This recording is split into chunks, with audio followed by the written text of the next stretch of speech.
In today's video, I'm going to teach you how to import in Dorik.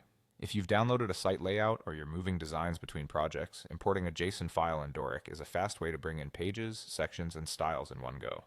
Let's walk through it from login to confirmation so you can do it confidently, and I'll add helpful context along the way. Start by opening your browser and going to the Dorik login page. Sign into your account.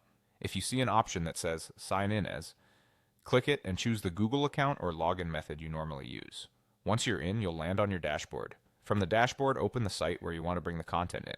If you're starting fresh, it's perfectly fine to create a new site or use a blank project.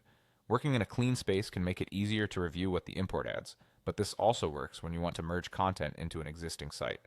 Inside the site editor, look to the upper right corner for the hamburger icon, the three stacked lines that open the main menu. Click that to expand the options, then choose Import JSON. Your computer's file picker will appear. Select the JSON file you want to use. Make sure it's a Dorik-compatible export and that it came from a trusted source, since the import can add pages and sections directly into your project. After you select the file, Dorik will ask how you want to handle your current pages. You can keep the existing pages, which merges the imported content alongside what you already have, or you can remove them to replace the site with what's inside the JSON. Keeping pages is great when you're adding a new landing page or a few sections. Removing pages is better when you're adopting a full template or doing a clean reset. Choose the option that matches your goal and click OK to proceed.